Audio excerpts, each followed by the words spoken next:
नमस्कार, फर्स्ट बिहार झारखंड देख रहे हैं आप और मैं हूं आपके साथ प्रिया। इस वक्त हमारे साथ विवेक शर्मा जी मौजूद हैं जो कि राष्ट्रीय जनतांत्रिक पार्टी के अध्यक्ष हैं। आज हम इनसे बिहार में हो रहे लगातार जो मुद्दा बन रहा है, बिहार के सियासी गलियारों में जो मुद्दा बन रहा है उस पर कुछ सवाल पूछेंगे। सर, जो अहम मुद्दा, सबसे जो इम्पोर्टेंट मुद्दा है वो एक सुशासन को लेकर लगातार सवाल उठ रहा है। पक्ष में बैठे लोग लगातार उस पर उंगली उठा रहे हैं और विपक्ष में जो लोग हैं वो भी लगातार इस बात को लेकर पॉइंट आउट कर रहे हैं कि सुशासन की सरकार नहीं है। इस पर आपका क्या कहना है? देखिए, बिहार का दुर्भाग्य है कि बिहार में चाहे रूलिंग पार्टी हो चाहे विपक्ष हो, यहाँ आपको बताना चाहूँगा 100 में 90% जो विधायक हैं वो खुद अपराधी हैं और अपराधियों को संरक्षण देते हैं। और बिहार में सबसे बड़ा कारण है इसीलिए कि जो अपराध करने वाला है, छोटे मोटे जितने भी अपराध करने वाले हैं, वो कहीं ना कहीं किसी न किसी विधायक द्वारा, किसी न किसी नेता द्वारा, चाहे रूलिंग पार्टी हो चाहे विपक्ष के द्वारा हो। तो इसी कारण है कि बिहार में अपराध दिनों दिन होते जा रहा है। आप लोगों को एक स्लोगन में बनाया हूँ। अभी तो मैं बिहार सरकार से निवेदन करना चाहता हूँ, नीतीश कुमार जी से, जहाँ जहाँ बिहार का बॉर्डर है ना, वहाँ पे एक बोर्ड लगा देना चाहिए, मुस्कुराइए आप अपराध प्रदेश में आपका स्वागत है। मतलब अपराध प्रदेश मतलब बिहार प्रदेश में स्वागत है। उसी तरह पटना राजधानी में ही जैसे लिखा रहता है ना, मुस्कुराइए आप पटना में प्रवेश कर रहे हैं, तो इसी तरह इनको लगा देना चाहिए बिहार में, पटना में भी, कि मुस्कुराइए आप अपराध प्रदेश की राजधानी अपराध शहर में है। ये हाल हो गया है बिहार में।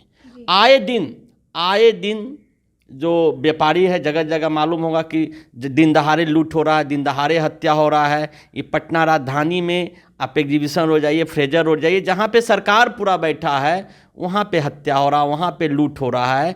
क्योंकि इसलिए हो रहा है क्योंकि 100 में मैं बताया, उसी के कारण है कि 100 में जो 90 विधायक हैं वो कहीं ना कहीं खुद अपराधी हैं या अपराधियों को संरक्षण दिया जा रहा है।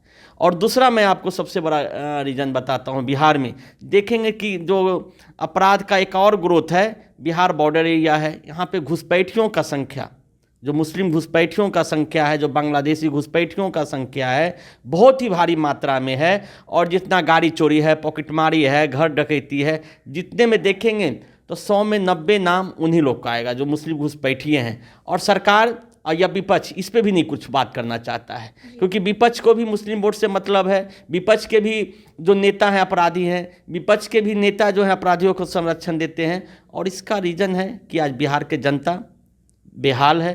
बिहार में माँ बहनों का इज्जत लूटा जा रहा है। 12 साल की 6 साल की बच्चों का रोज़ देख रहे होंगे, मासूमों का बलात्कार किया जा रहा है। तो ये आम जनता को सोचना चाहिए कि हम किसको वोट दे रहे हैं, कैसे आदमी को वोट दे रहे हैं, कि हमसे वोट लेकर फिर हमारा ही हत्या करवा रहा है, हमारी ही माँ बहनों का बलात्कार करवा रहा है, हमारे ही दुकानों को लूटा जा रहा है। तो ये बिहार के लोगों के लिए बहुत बड़ा उदाहरण है। सर, दूसरा जो सबसे अहम मुद्दा है वो रोजगार का है। लगातार रोजगार को लेकर जब इलेक्शन होने वाले थे उस वक्त भी पक्ष विपक्ष में बैठे लोग रोजगार को लेकर बहुत सारी बातें कहे थे, लेकिन फिलहाल अभी तक इतने दिन हो गए हैं सत्ता में बैठने के बाद, लेकिन कुछ उसके लिए करने वाला चीज़ें नहीं दिख रही हैं। इस पर आपका क्या कहना है? देखिए, सरकार के पास कोई रोड मैप है नहीं। सरकार के पास पहला तो कोई रोड मैप नहीं है, प्यास लगे तो कुआं खोदने चलते हैं। दूसरा, इतना अपराध में ये बताइए, कोई भी व्यापारी आदमी इन्वेस्टमेंट क्यों करेगा? व्यापारी कोई भी 2 पैसा कमाने के लिए करता है, अपने जान माल सुरक्षा के लिए काम करता है। तो यहाँ देखा जा रहा है कि दिन दहाड़े लूट लिया जाता है, दिन दहाड़े दुकानों को लूट लिया जाता है, दिन दहाड़े व्यापारियों को गोली मार दिया जाता है, आम लोगों का मोटरसाइकिल तक छीनताई हो रहा है। तो ऐसे में कोई आएगा क्या? आप बताइए ना, 15 साल से नीतीश कुमार जी मुख्यमंत्री हैं, सरकार है, कितने यहाँ पे इंडस्ट्री आए, कितना उद्योगपति आए, जो उनके पार्टी के उद्योगपति जो हैं, किंग महेंद्र, उनके ही सांसद हैं, वो बिहार में एक आध फैक्ट्री लगाए। महेंद्र प्रसाद सिंह बहुत बड़ा आरिस्टोन मेप्रा का मालिक हैं। आज बताइए ना, उतने बड़ा उनका लगभग 10 जगह फैक्ट्री है बिहार से बाहर, लेकिन बिहार में एक आध कारखाना खोले। जब उनके पार्टी के नेताओं को उन पर भरोसा नहीं है, जब उनके पार्टी के नेताओं को उनके कानून व्यवस्था पर भरोसा नहीं है, तो आम व्यापारी कौन आएगा? दूसरे प्रदेश का कौन आएगा? कहीं कुछ नहीं लगना है। ये विपक्ष और यहाँ का पक्ष दोनों का बताया कि दोनों अपराधियों को संरक्षण देते हैं। इसलिए बिहारियों को सोचना चाहिए कि आने वाला समय में किस रास्ते पे उनको जाना है। जाति पाति से उठकर अलग विकास के रास्ते पे जाना है, तो फिर अपराधियों को आप चुनाव में बाइकाट करो। जी। तो ऐसे ही खबरों के लिए आप हमारे साथ बने रहिए। अगर आपने अभी तक हमारे चैनल को सब्सक्राइब नहीं किया तो सब्सक्राइब कर लीजिएगा। तब तक के लिए धन्यवाद।